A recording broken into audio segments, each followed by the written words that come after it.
안녕하십니까. 카이스트 신소재공학과 교수 홍승범입니다.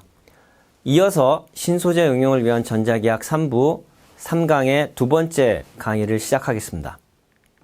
앞에서 우리가 직접적인 응용에 대해서 설명을 드렸죠. 바로 모터, 발전기, 또 전화기까지 우리가 생각을 해봤습니다. 이번에는 트랜스포머에 대해서 한번 생각해 보죠. 트랜스포머 하면 뭐가 떠오르시나요? 영화 트랜스포머가 기억나시나요? 로봇가 자동차가 됐다가 자동차가 로봇 되는, 즉 형태를 바꾸는 그러한 기계, 그런 것도 트랜스포머라고 합니다. 트랜스가 어떻게 보면 바꾸는 거고 폼이 형태이기 때문에 형태를 바꾼다 이렇게 볼 수 있죠. 근데 여러분 도란스라는 말 혹시 아십니까? 물론 일제시대 때 일본 말이 우리말로 들어오면서 트랜스포머를 일본식으로 도란스라고 썼던 우리 할머니, 할아버지 세대가 있습니다. 그 도란스, 즉 트랜스포머는 그때는 로봇가 자동차로 바뀌는 것이 아니라 예를 들면 220V로 들어왔던 전압이 110V로 바뀌는 그러한 작은 박스였죠. 그 작은 박스 내에 어떠한 회로가 들어있는지를 오늘 같이 생각을 해보겠습니다. 어째서 220V로 들어왔던 전기가 110V로 바뀔까? 혹은 우리가 랩탑이나 스마트폰 충전기를 보면 220V로 들어왔던 전기를 5V 혹은 12V로 또 바꾸는 그런 아답터를 우리가 알고 있을 겁니다. 그 두 장치 모두 지금 배우게 될 그러한 기본적인 원리에 의해서 생기는 것을 우리가 알게 될 겁니다. 자, 한번 생각해 보시죠. 두 개의 코일이 있다. 자, 두 개의 코일이 있었을 때 한 코일이 자속을 만드는, 생성하는 곳이 되고 다른 코일은 그 자속의 변화를 받아서 전기를 생성한다. 이렇게 생각하면 되겠습니다. 그래서 한쪽에서 받아온 전기로 자속의 변화를 일으키고 그 자속의 변화가 다른 쪽에서 전류를 유도함에 있어서 우리가 이 턴수를, 즉 얼마나 많이 우리가 감았냐에 따라서 실제 나오는 전류의 크기를 저희가 제어할 수가 있습니다. 자, 근데 파워라는 것은 전류 곱하기 전압이기 때문에 내가 밑에서 자속으로 인해서 생긴 변화에 의한 전류를 우리가 코일 턴수로 바꿀 수 있다면 파워는 거의 그대로 전달이 될 테니까 전류량이 바뀌면 그 두 개의 전선 사이의 전압이 바뀌는 그런 현상을 여러분들이 이해할 수 있습니다. 예를 들어 아래쪽이 우리 집에서 있는 전기 코어에서 나오는 교류 전류라고 생각하면 220V 곱하기 예를 들어 1A 그러면 220W의 전력이 들어옵니다. 그럼 220W의 전력을 두 번째 자속이 받아서 코일 턴수에 따라서 예를 들어서 2A만큼의 전류가 나올 수 있게 한다면 그러면 파워를 유지하기 위해서 저 작은 코일은 혹은 우리가 만든 두 번째 코일은 110V가 돼야 되겠죠. 이런 식으로 우리가 설계를 하면 전압을 자유자재로 바꾸게 되는 것이고 이것이 바로 트랜스포머의 기본 구조가 되겠습니다. 자, 그러면 그러한 트랜스포머의 기본 구조를 이해했으니까 이제 유도 효과에 대해서 한번 다시 복습하는 시간을 갖도록 하겠습니다. 저 밑에 있는 전자석에 교류 전류를 흐리게 되면 그렇게 흐르게 되면 자속의 변화가 생기고 그 자속에 의해서 상대편한테 유도 전류를 만들게 되는 것을 우리는 이해했습니다. 그런데 사람도 그렇죠. 제가 지금 여러분들께 말을 하고 있습니다. 강의를 하고 있습니다. 제 말이 여러분들 뇌로 가서 청취하게 되고 변화를 주게 되죠. 제가 여러분들께 변화를 줄 수 있는 방법 중에 하나입니다. 유도하는 겁니다. 그죠? 지식을 유도하는 거죠. 하지만 제가 말하는 걸 또 제가 듣지 않습니까? 따라서 자기 유도도 될 수가 있습니다. 그걸 어떤 때는 자기 최면이라고 하죠. 아, 난 잘 될 거다. 아, 나는 건강해질 거다.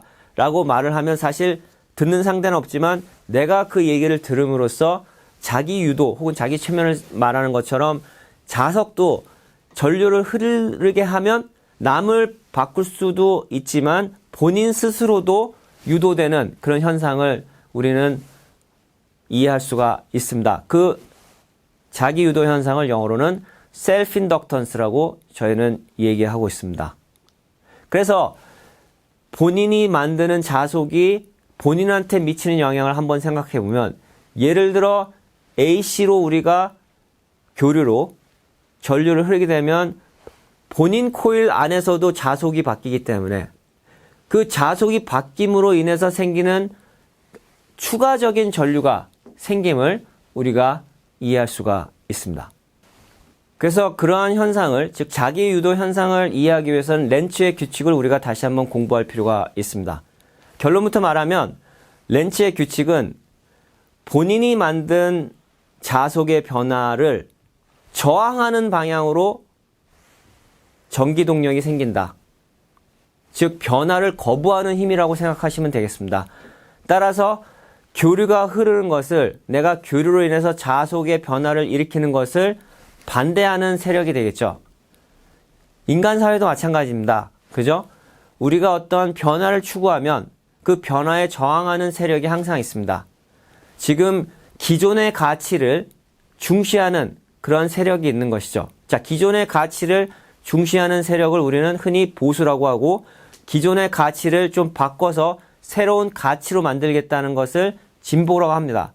인간 사회에서도 보수와 진보와 항상 갈등이 있는 것처럼 자석도 우리가 전자석을 생각해 보면 변화를 일으키려고 우리가 교류 전류를 공급하면 그러한 변화를 방해하거나 저항하기 위한 그러한 전기 동력이 생기는 것을 우리는 back EMF, 즉 역 전기 동력이라고 부르고, 이렇게 생기는 역 전기 동력을 수식으로 또 정량적으로 표현한 규칙이 바로 렌츠의 규칙이 되겠습니다.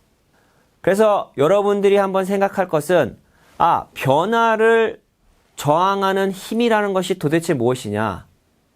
변화를 저항하는 힘이라는 것이 도대체 무엇이냐? 그것을 우리는 관성이라고 하죠. 관성이라고 합니다. 습관적으로 똑같은 행동을 하는 것, 그게 관성이죠. 기계공학 혹은 물리학에서는, 고전역학에서는 이 관성이 정확하게 그러한 면을 집어줍니다. 즉, 질량을 갖고 있는 개체는 외부에서 외력이 있지 않는 이상, 자기가 가던 길을 간다. 즉, 자기의 속도를 유지한다. 이렇게 생각할 수 있습니다.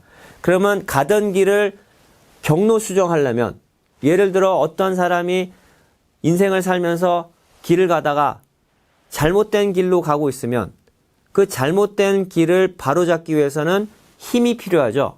네, 힘이 필요합니다. 우리가 습관을 바꾸는 데 있어서는 사랑의 힘이 있을 수도 있고, 혹은 사랑의 매처럼 고통을 주는 방법도 있고, 아니면 비전을 주는 방법이 있습니다.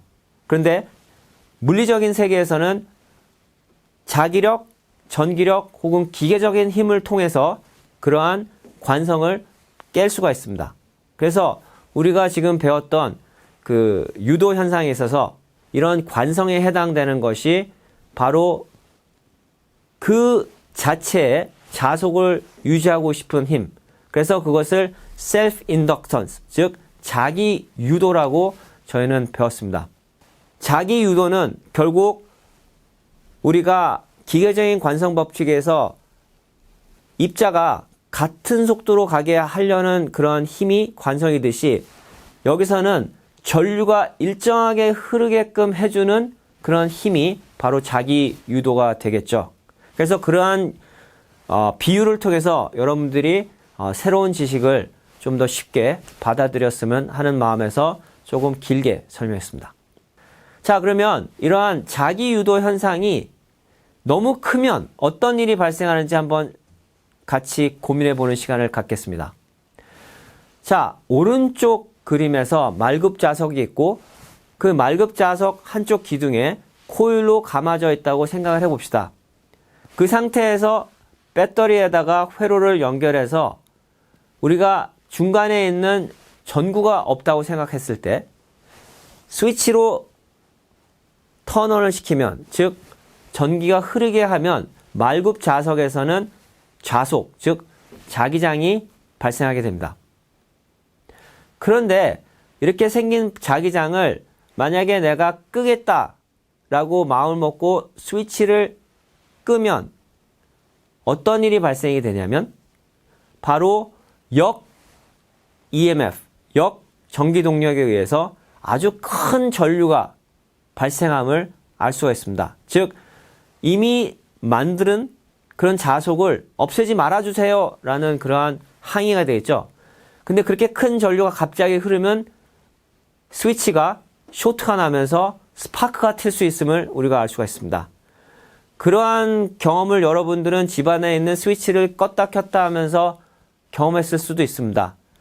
보호장치가 없는 스위치에서는 우리가 스위치를 켰다가 다시 끄면 스파크가 일어나는데, 그런 스파크는 이게 커지면 사실 화재의 원인이 될 수가 있습니다. 이런 화재를 막기 위해서는 보호장치가 필요한데, 저 보호장치는 바로 전구가 되겠죠. 위와 아래 회로에 전구로 연결을 시켜주면 내가 스위치로 열었을 때 역으로 생기는 전류를 저 전구를 통해서 흐르게 함으로써 스위치가 쇼트가 나거나 스파크가 튀지 않도록 보호해주는 그런 장치가 되겠습니다. 그래서 여러분들 지금 배운 지식이 사실은 안전에도, 전기 안전에도 연관이 됨을 이 장을 통해서 여러분들이 이해할 수가 있습니다. 지금까지 경청해 주셔서 감사의 말씀 드립니다.